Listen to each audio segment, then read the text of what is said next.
issue of community policing. We have adopted that model now.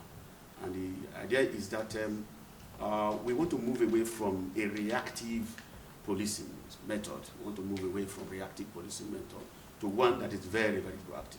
And we have discovered that to enhance our efficiency and effectiveness, especially taking into consideration contemporary security issues that are so overwhelming, that will require that police also update themselves to be able to face the challenges that community policing is a model that we must also embrace. And of course, what is it all about?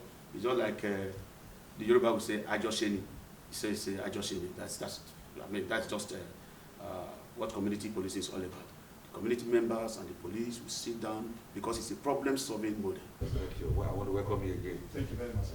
Our area commander, as always, I welcome you. I welcome you, but I don't envy you.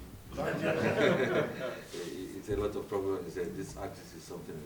And all your principal officers that came with you, I welcome you all. I want to thank you.